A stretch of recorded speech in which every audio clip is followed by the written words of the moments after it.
Mahogany গাছের উপর দেখলাম নাকি আপনার এই ঠাড়া পড়ছে। আমি আসলে আইসা দেখছি এখানে, তাই আবার আইসা দেখি ওটা দেখি যে মানুষ এখানকার ছালবাকলা খায় রাখে, মানুষের অসুখ বিসুখ ভালো হচ্ছে। আসলে আমি দেখতে আসলাম এখানে, আসলে দেখি যে এই ঘটনাটা আসলে সত্য।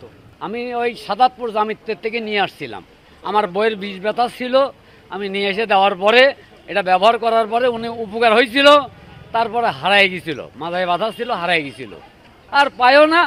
তাই গতকাল এসে কটা নিয়ে ঘরে রেখে দিয়েছি। একটা গাছের উপর এই পরিমাণ বর্জ্যপাতে পড়ে যে গাছটা দ্বিখণ্ডিত হয়ে গেছে, মানে বাঙালির এটা নিয়ে কোনো টেনশন নাই। এটা একটা মানুষের উপর বললে কি হতে পারতো, কল্পনা নাই। অথচ বাঙালিটা নিয়ে কি করতেছে, একদম স্পষ্ট শিরকে চলে যাচ্ছে। গাছের বাকল নিলে অমকের বোর বাচ্চা হচ্ছে, মানে ভাই এটা মানে এটা কথাতে একটা লিমিট থাকে, মানে লজিকের একটা লিমিট আছে। গাছের বাকল খালি বোর বাচ্চা হয়ে গেল, মানে হুদাই মানে। বান্ডেল থাকলে প্রতি সেনমানিতে টাকা বাঁচবে। বিকাশ সেনমানি বান্ডেল কিনে জিতুন প্রতি লেনদেনে। কি হয়েছে, বজ্রপাতে একটা পরিবেশ তৈরি হয়েছে, জাস্ট ওই কারণেই।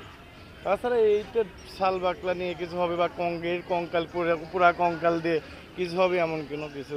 তো এইটা এত পরিমাণ ভাইরাল হয়েছে, মানে এটা আসলে বলার বাইরে। তো এখন দেখা যাচ্ছে যে কিছু মানুষ আসতেছে এটা দেখতে আসতেছে, আর কিছু মানুষ আসতেছে দেখতে পাচ্ছেন যে ছাল বাকল কিন্তু কিছুই নাই, মানে সবাই আসছে সাথে কিছু কাটার কিছু নিয়ে আসতেছে।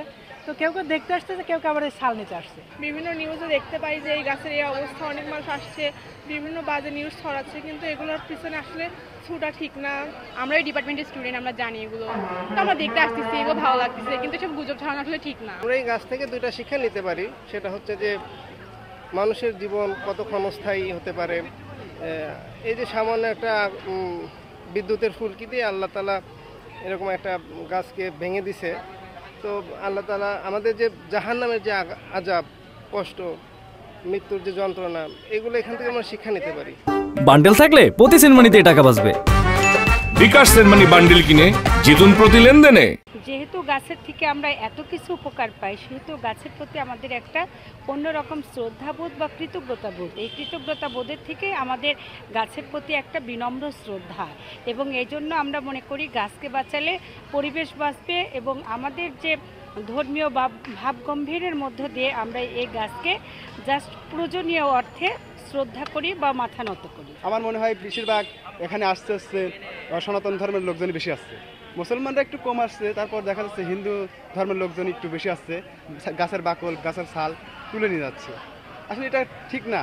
আল্লাহর উপর বিশ্বাস রাখতে হবে, আল্লাহর উপর ভরসা রাখতে হবে আমাদের মুসলমান, এটাই আমাদের। বাকল নাকি তাবিজে ভরে, তারপরে হলো ছেলেপেলের যে কোনো অসুখ বিসুখে নাকি এই গাছের বাকল নিয়ে যাচ্ছে।